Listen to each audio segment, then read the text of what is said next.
আমরা যারা সৌদি আরবে কোম্পানিতে কর্মরত আছি সৌদি নাগরিকদের সাথে আমাদেরকে প্রত্যেকদিন তাদের কাছ থেকে একটি কথা শুনতে হয় যে তোমাদের দেশে বর্তমান অবস্থা কেমন, কিছুটা ভালো হয়েছে কিনা।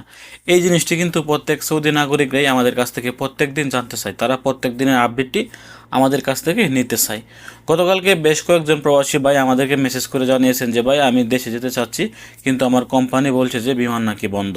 বাংলাদেশের সাথে নাকি এখন সৌদি আরবের কোনো বিমানই চলছে না, তারা আমাদেরকে এই আপডেটটি জানাচ্ছে।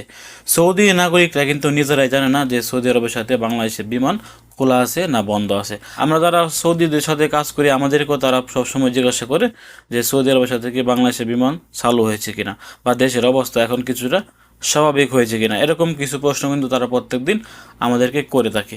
তো এখন আপনাদেরকে জানিয়ে দিচ্ছি সৌদি আরবের সাথে বাংলাদেশের বিমান চলাচল আসলেই কি বন্ধ হয়ে গেছে কিনা। সৌদি আরবের সাথে বাংলাদেশের বিমান, এই বাংলাদেশের বর্তমান পরিস্থিতি শুরু হওয়ার প্রথম থেকে কিন্তু কখনোই বিমান চলাচলটি বন্ধ হয়নি।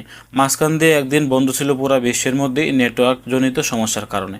এছাড়া বাংলাদেশে বর্তমানে যে পরিস্থিতি আছে এই পরিস্থিতির জন্য কিন্তু সৌদির সাথে বাংলাদেশের বিমান কখনোই বন্ধ হয়নি।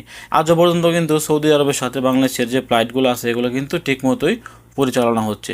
সেক্ষেত্রে যাদের কুফিল বা যাদের কোম্পানি জানে না, আপনারা আপনাদের কুফিলকে বলবেন যে বাংলাদেশের সাথে সৌদি আরবের বিমান সব কিছু ঠিকঠাক আছে, বিমান চলাচলের মধ্যে কোনো সমস্যা হচ্ছে না। বাকি সবগুলোর মধ্যে সমস্যা হলেও কিন্তু বিমান চলাচলের ক্ষেত্রে বাংলাদেশের সাথে সৌদি আরবের কোনো সমস্যা নাই বা কোনো ফ্লাইট এখন পর্যন্ত বন্ধ হয়নি। সেক্ষেত্রে আপনারা আপনাদের কোম্পানিকে বুঝিয়ে বলতে পারলে অবশ্যই আপনার কোম্পানি আপনাকে ছুটি দিবে। অনেক সৌদি নাগরিকরাই ভাবে যে এখন বর্তমানে বাংলাদেশের এই পরিস্থিতির মধ্যে হয়তো বিমানও বন্ধ করে দেওয়া হয়েছে, বাংলাদেশে কোনো বিমানই যাচ্ছে না, তারা হয়তো এমনটাই চিন্তা করে। আমরা যারা সৌদিদের সাথে কাজ করি আমাদেরকেও প্রায় সময় তারা জিজ্ঞাসা করে যে বিমান চালু আছে কিনা।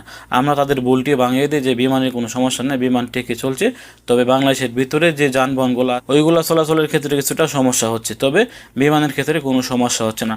আর একটা জিনিস হচ্ছে, যারা সৌদি আরব থেকে দেশে যাবেন, যেহেতু এখন বর্তমানে দেশের পরিস্থিতি অনেকটাই খারাপ, আপনারা সবসময় আপনার হাতের টিকিটগুলো আপনার সাথে রাখার চেষ্টা করবেন, আপনার পাসপোর্ট টিকিট।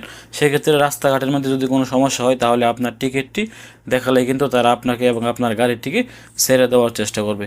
এবং যারা দেশ থেকে আপনাকে ঢাকায় আসবে রিসিভ করার জন্য গাড়ি নিয়ে, আপনারা তাদের কাছে আপনার টিকিটের ফটোকপি এবং আপনার পাসপোর্টের একটি কপি তাদের কাছে পাঠিয়ে দিবেন, যে তারা যেন ঢাকায় আসার পথে এইগুলো সাথে করে নিয়ে আসে। তাহলে তাদেরকে রাস্তাঘাটে আটকালেও কিন্তু তাদেরকে পুলিশ অথবা ছাত্রছাত্রীরা যদি আটকায় তাদেরকে কিন্তু ছেড়ে দিবে। যাওয়ার সময় অবশ্যই আপনার পাসপোর্ট, আপনার টিকিটটি আপনার হাতে রাখবেন, সেক্ষেত্রে আপনার রাস্তাঘাটে কোনো সমস্যা হবে না। ভালো থাকুন, সুস্থ থাকুন, দূরপ্রবাসের সঙ্গে থাকুন। আসসালামু আলাইকুম।